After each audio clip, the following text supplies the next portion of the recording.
Would you look at this one? This is going to be a different walk around of the calibre of car we're now saving and not wrecking. This is a 1976 third month HJ45. Let's go around the front and have a look. Look at this old jigger. She's still running fine. Well, needs a lot of work. This one's come into Mr Landcruiser so we can give it a report on what it takes to get it back on the road.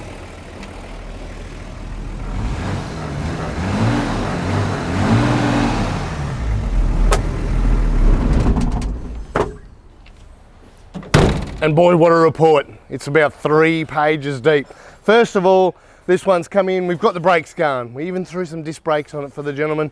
He wants to be able to drive it and move it. It's come from a property, going back to a property, I believe, but this one's been found for 3 grand and now it's going to get an at-home resto. And to be honest, I've seen a lot worse than this one restored before, but this one's very unique. Most of the H motors we get, the more common ones are 1979, they date back to 1975 in Australia, 1972 the rest of the world. And this one, 1976, is very unique. Let's go and have a look at the engine. The old H motor, what makes this one so unique? The biggest standout of this one would be the fuel pump, the injector pump. The other diesels, the later H's, the 2H's, they have oil feeds through the injector pump and lubricates them. This one has its own serviceable oil. So when you do an oil change on this one, you also service and change the oil in the injector pump. And that's something you don't see a couple of years down the track, 1978, things like that. This one also, something that's quite unique is you don't go to Repco and get your normal screw-in filters. You have a look here, the fuel filter. Have a look down here, the oil filter. They are both paper cartridges. You pull them all open, clean it out, put your paper cartridge in there, and you do it back up. So this is very old school farm equipment, and it's great to see, and it gets some love. Now I've got to say, a few years ago we would have wrecked stuff like this. It would have, look, that's the new booster with a disc brake upgrade. That's all we've done. But a few years ago, probably 5, 6 years ago, we were wrecking cars like this. Everything was $1,000 or under. And for $1,000 or under, you used to find power steer and aircon and rust-free parts. Now for this one, 3 grand, it needs a ton of work. And I'm talking the chassis needs repair, the body needs repair. There's things like just body mounts are missing. All the glass is smashed, the weather strips are no good. If there's a rubber perishable item on this car, it's pretty much busted. You know, it could be oil coming out of the diff pinion seals, the gearbox, just everywhere, you name it. So what it takes to get something on this road, this on the road again, is such a huge list. But it's great to see it. Good news, this bonnet needs repair. The guards are munted, but they're all coming into Australia now. We're starting to sell brand new steel. We used to sell brand new fiberglass. Now we have the option here in Mr Landcruiser of steel all fiberglass panels. So yes, they're not made locally, but they give you the option now to return back to steel. It's something that we've never had before in Australia, so it's great to see. This one needs so much work. We'll go in the interior and have a look. So normally I go in the interior and show you how nice they are.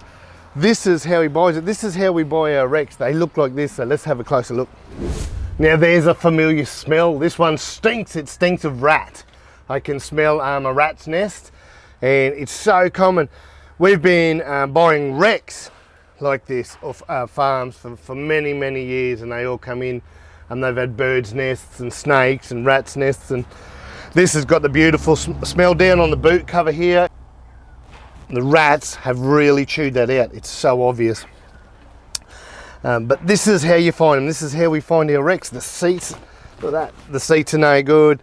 The fuel tank's very questionable. I can see repairs, but I can also see moisture and rust underneath. If there's a bit of rust and you start to scurf it, it's down to 0.4 of a mil. It's no longer usable.